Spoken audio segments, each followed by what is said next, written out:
mga bago, asin darakulang bareta kan aldaw. Mga baretang balansyado, dainim tigkikilingan, asin makatotohanan. DCGB, Bareta alas 7.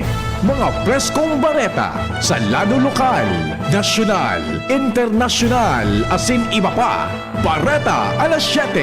Digdi sa GB, garantisadong bareta. Marahay na aga mga tugang, Biyernes po ngunyan, Petsa 20, kabulang ka Marso 2026. Ini po ang Bareta alas 7 asin sidelines at tuwing darakulang mga bareta sa lado lokal. Condor Piston Bicol nagagad na dispensa sa inconvenienceng dara kanduang aldaw na transport strike.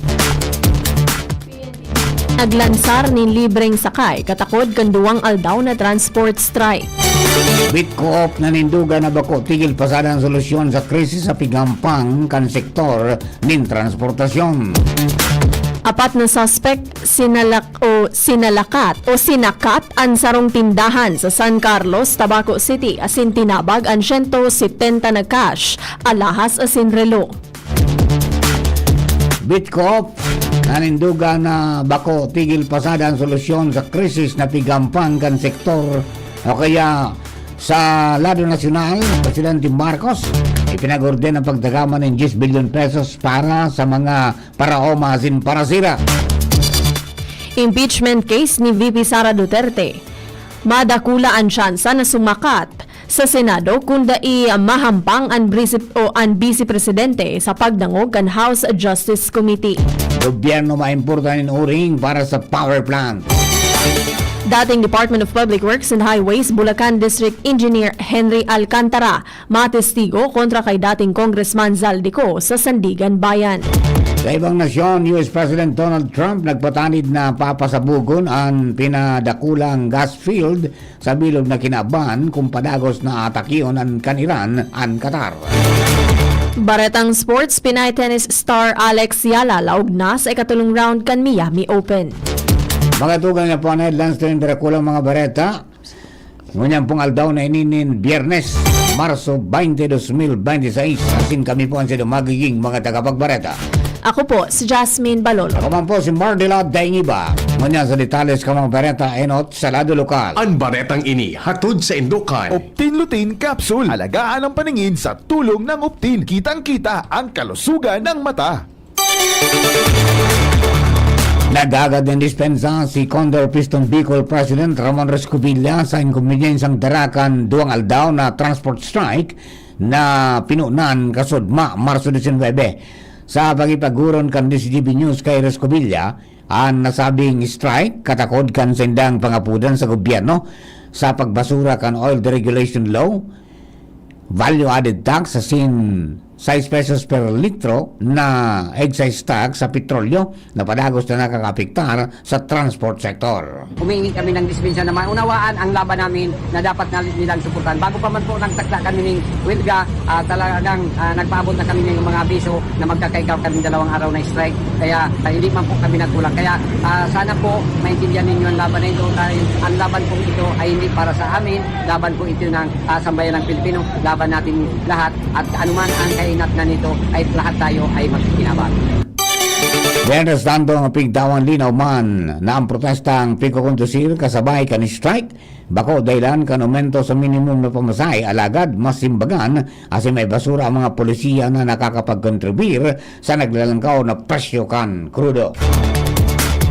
Ang baretang ini hatod sa Indokan, Mega One. Ang Mega One ay may 21 sangkap para matulungan ka sa iba't ibang karamdaman tulad ng diabetes, high blood, stroke, arthritis, kidney failure, cancer, viruses, at iba pa. Tumawag kay Doc Joey Bitito sa 0998-975-8121 or 0917-853-8933. Ipiglansar kan PNP Bicol ang libreng sakay para sa publiko katakod ganduang aldaw na nagpapadagos na transport strike. Sigon sa PNP Bicol, pahiwas na ang mga patrol vehicles sa nagaperang mga lugar sa rehiyon asin pinagatod ang mga nangangaipuhan ng mga biyahero during peak morning hours. Ang nasabing serbisyo kan pulisya ang magpapadagos sa kudngunya na aldaw para maghatod kan mga naapektaran na pasahero.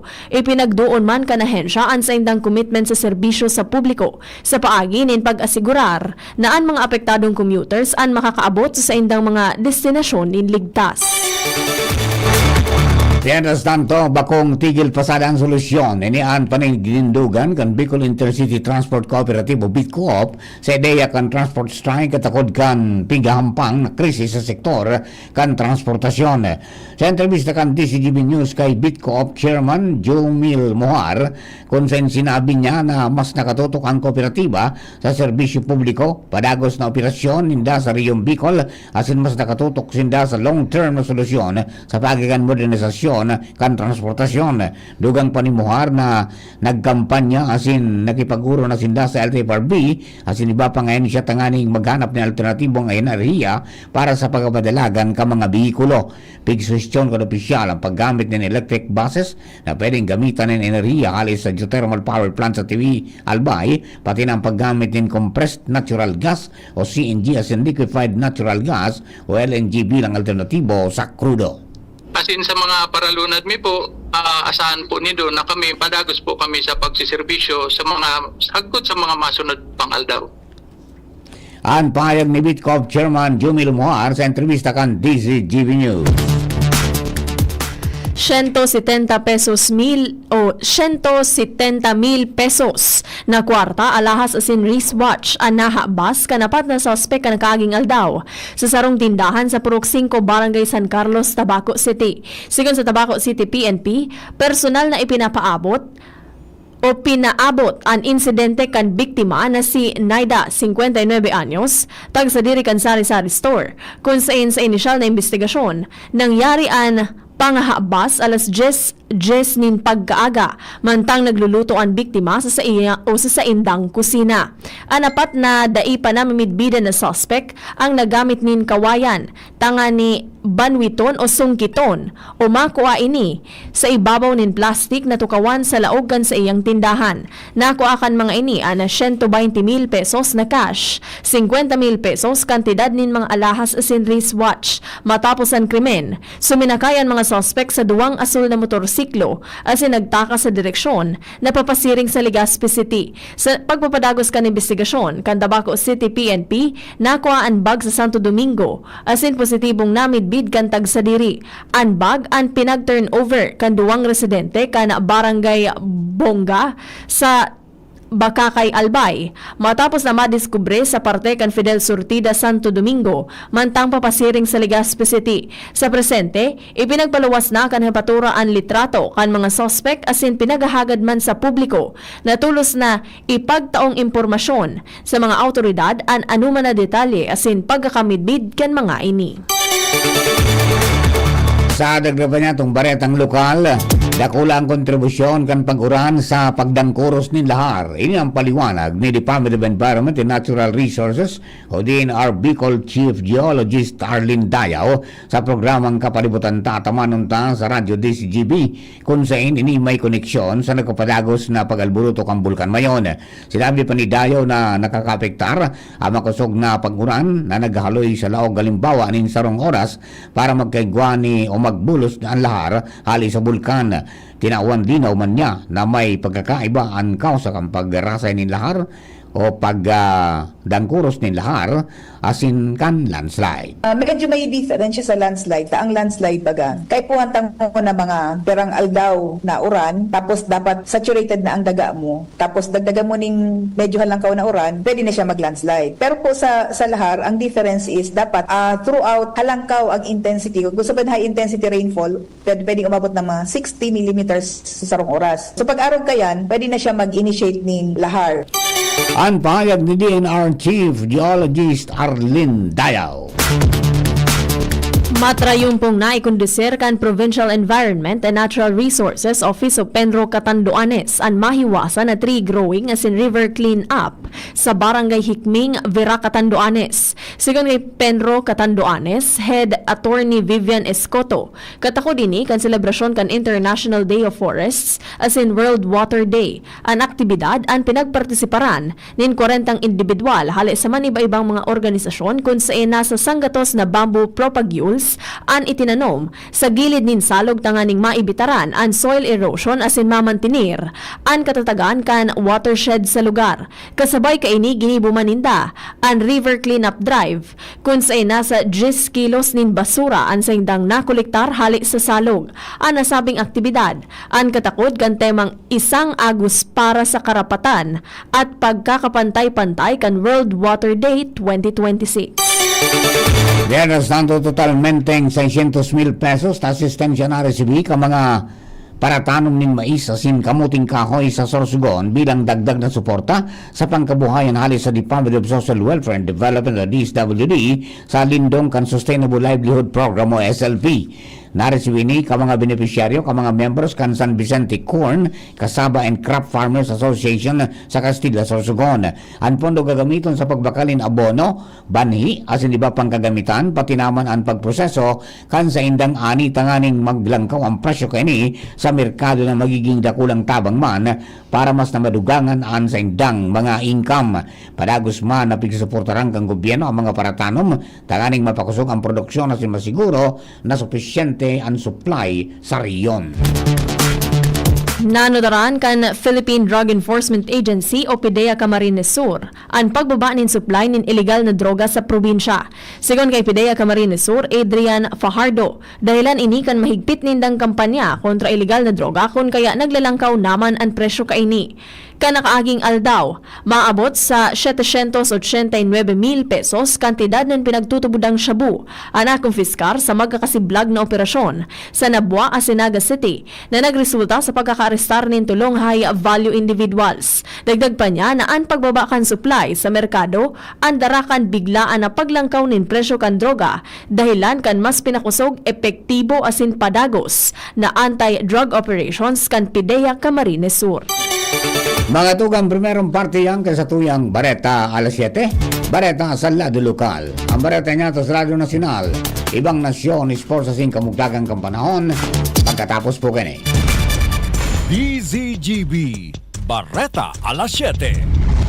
At ngayon, ang pinakabago, ang pinaka-epektibong food supplement na mabusising ginawa sa Amerika at matapos at 3 taon, aprobado na ng FDA. Mega One, ang evolusyonaryong produkto na nagtataglay ng 21 natural na mga komposisyon na nakatutulong upang palakasin ang immune system at ang ating kalusugan. Para sa karagdagang impormasyon, maaaring pumunta kay Doc Joey Bitito sa Barangay 18, Cabangan West, Legazpi City, kaharap lang ng Bangko Sentral ng Pilipinas. O tumawag sa 0998-975-8121 or 0917-853-8933 para sa free consultation sa natural medicine. bisitahin din ang aming Facebook pages, Mega One-Superfood at NHC Bayanihan Official. Mega One, evolusyon para sa kalusugan.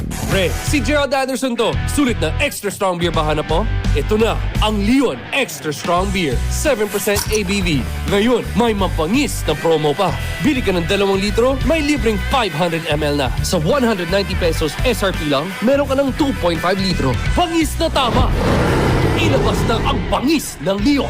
Bili na! Promo runs from December 19, 2024 to December 31, 2025. Extended until June 30, 2026. For DOH, FDA, CFRR permit number 1748S, 2024. Drink responsibly. Leon Extra Strong Beer. Bangis sa sarap! Bangis sa suli! Discover the exciting pickleball court in Daraga Albay. Join us for games and fun. New additional schedule starting March 2026. Open play every Saturdays 9 p.m. to 12 midnight for only 200 pesos per head. Free use of equipment. Bicollandia Pickleball Court Daraga. Inclusive and friendly environment. 1960 Regidor Street, Barangay Binitayan, Daraga Albay. For inquiries, call or text 0993-760-4420. Hashtag Pickleball. #Albay. #Ecolandia. Hanap mo ba'y kapeng masarap na healthy pa? Ipinakikilala Dr. M's 36-in-1 Herbal Coffee Mix. Nagtataglay ng bisat galing ng The Horsetail Extract. Pampaganda ng buhok. Green tea. Pampababa ng blood pressure. Ashitaba for good digestion. Turmeric at iba pa. Sugar-free. Stevia ang pampatamis nito. Kaya sa susunod na paghigop ng kape, dapat Dr. M's 36-in-1 Herbal Coffee Mix. Ang Dr. M's 36-in-1 Herbal ay mabibili sa lahat ng butika, supermarket, grocery sa inyong lugar. Ayun no, si Jopit na torpe dati, may ka-holding hands na ngayon.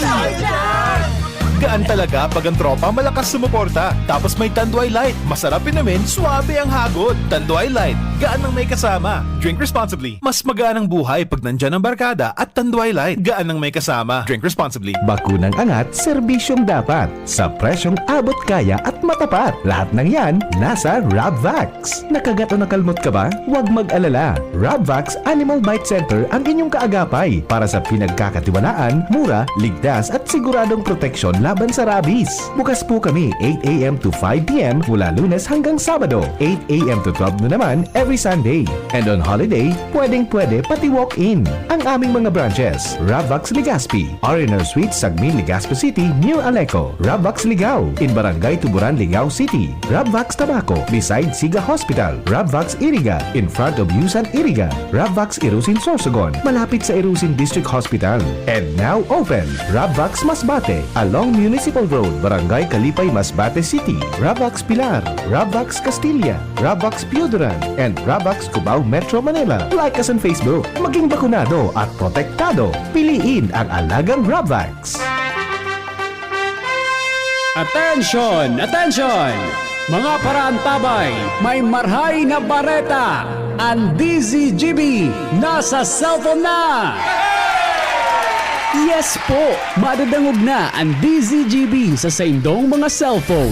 Sa katuyuhan na mas lalo kamong mapagserbihan, asin dagdag na konvenyensya sa saindong gabos, ang DZGB. Pwede nang ma-access sa paagi kan sa indong cellphone. I-download lang sa saindong mga Android phone ang DZGB app sa paagi kan Google Play Store, asin Apple App Store, asin hanapo ng DZGB Live. I-install sa saindong gadget, asin malinig nindong madadangog ang DZGB. Libre po ini. DZGB. Number 1 na, may Facebook Live pa. Ngunyan, may DZGB Live app na. O, ano pang pighahalat nindong mga paraan tabay?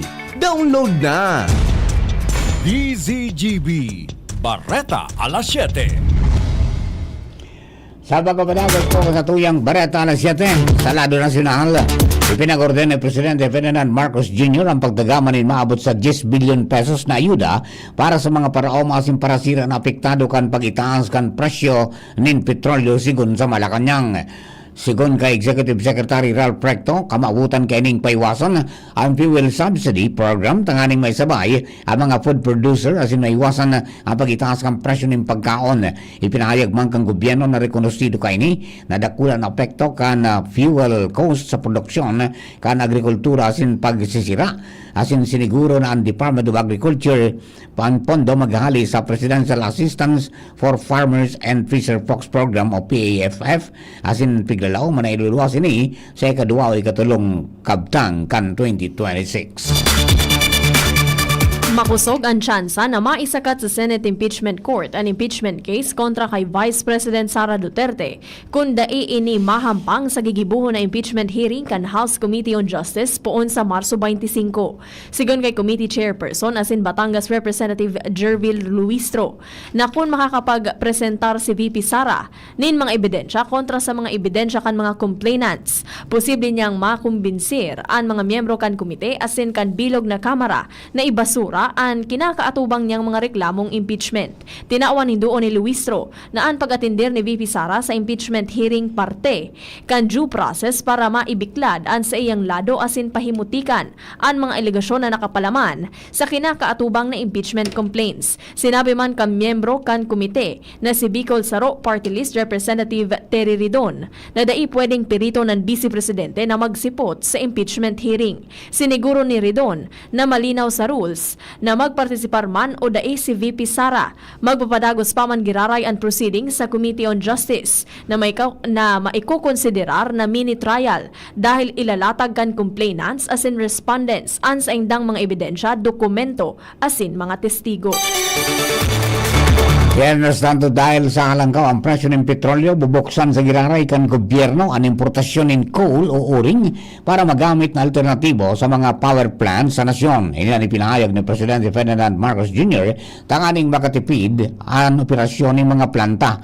Sigon kay Presidente Marcos, piginguwa kan gobyerno na dahil maggamit ng uring alagad dahil sa krisis bubuksan sa giraray ang importasyon tanganing dahil makulangan sa raw material sa mga power plant asin maging sufisyente ang power supply sa Pilipinas. Sinabi kang Presidente na okay man ang supply ng raw materials para sa power plants asin may sufisyenteng supply pero kay puan maniguro dahil warang nakakaaram kung rin matatapos ang giyera sa Medio Oriente. Maawat man ni Presidente Marcos Jr. na matapos ang giyera tanganing makalampas sa epekto kanalangkaw na presyo ng petrolyo. Mataon ng testimonya ang state witness na si dating DPWH District Engineer Henry Alcantara sa kasong malversation kontra kay dating Congressman Zaldico asin 15 iba pa. May kinaraman ini kan pigsasabing substandard na flood control projects sa Oriental Mindoro na nagkakantidad nin 289 milyon pesos. Sigon sa government prosecution na pinanginota ni Attorney Omar Sagadal na ihahampang si Alcantara sa Sandigan 6th Division sa maabot na Martes, Marso 25, mientras na mapresentar man ang ombudsman nin testigo hali sa Anti-Money Laundering Council na masunod na hearing sa Marso 26. Enot naman na i-report na ipinahayag ng Department of Justice o DOJ na tinanggal na si Alcantara bilang respondent sa tulong kaso nin malversation asin graft na isinaangat sa korte sa Bulacan na may kinaaraman sa mga flood control project na kinaiimbweltuhan kan SYSM Construction.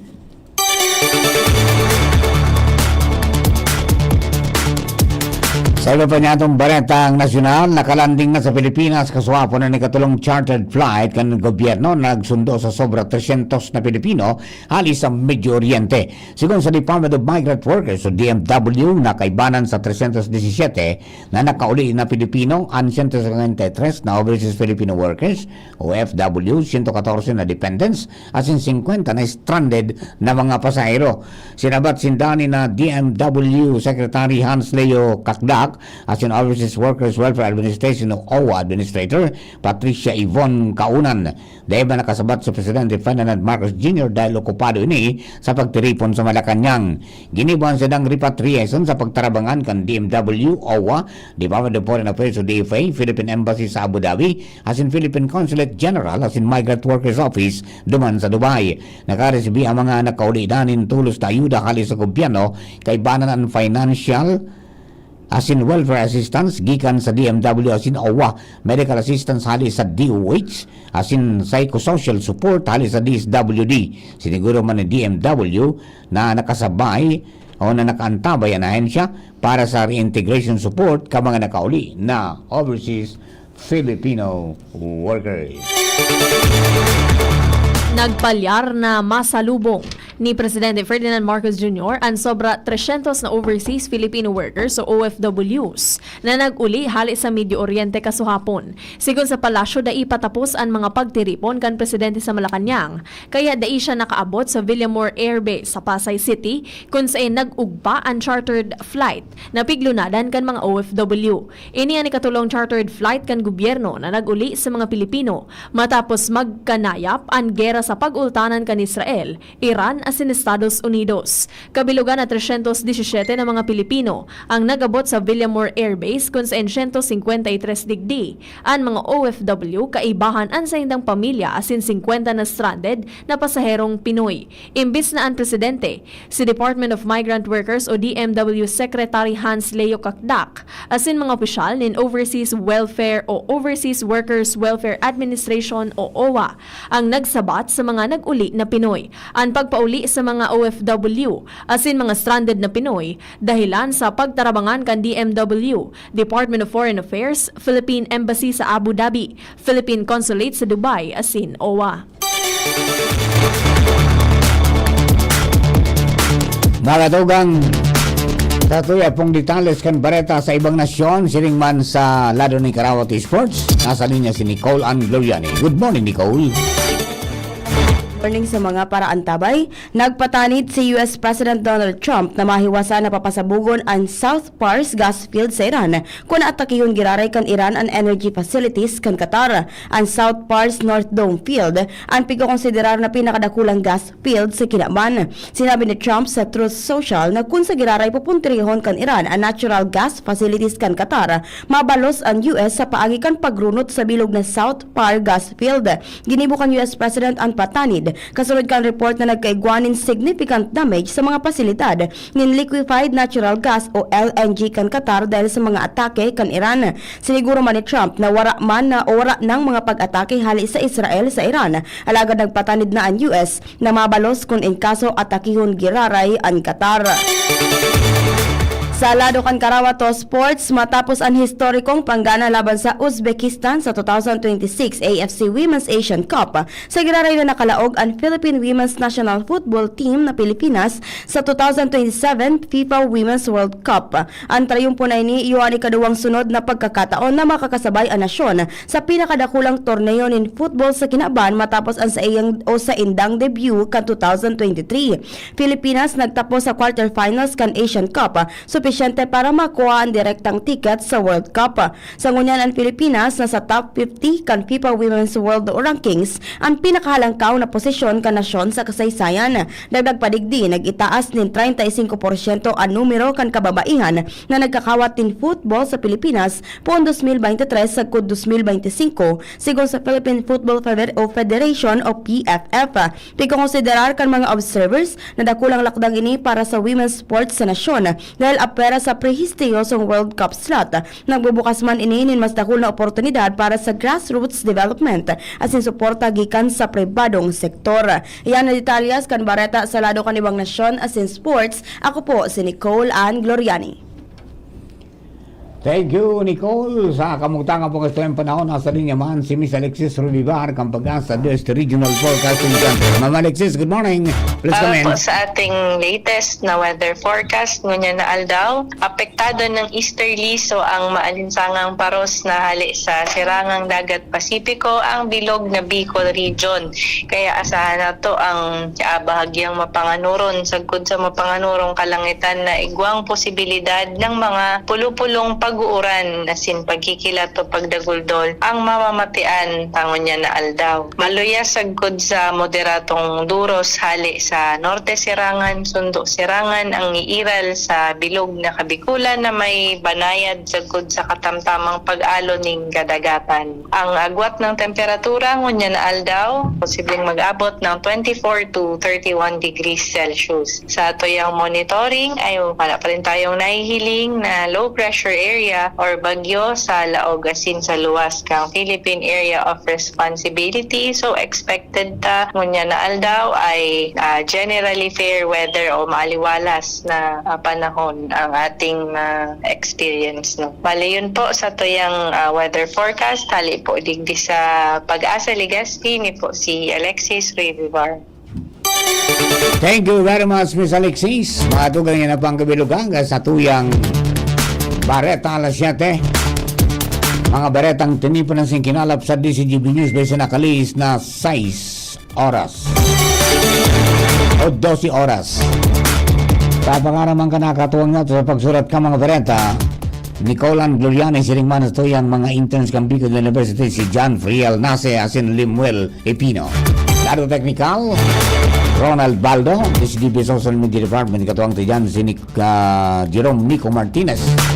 Siring man ang Mega Force Patrol, nilo kay Kuya Bob Gandano, kayo may realista Lola, Rosemary Mulyasgo, Gina Rabulan, partner King Rinaldo, Gerald Aranya, Bing Buen Bones, Benjamin Hile, Dapogi, as in Sergio Santos dyan po sa Queensland, Australia. Tapos mo nakatunin sa 729 kHz, kapitan ka mga radyo sa AM band, siring man sa 106.9 WGB FM Tabaco City. Maraming salamat po. Kami po ang sa mga naging tagapagbareta. Ako po, si Jasmine Balol. Ako po si Mardila. Thank you for keeping us company. God bless the Philippines. Abangan na po masunod ang Apot with BP Henry Masada. Yan ang DCGB Barata alas 7. Abangan giraray sa aga. An hapon, masunod na pagkalipas lang kaini. Tuhod, siko, baywa, aray, paglaging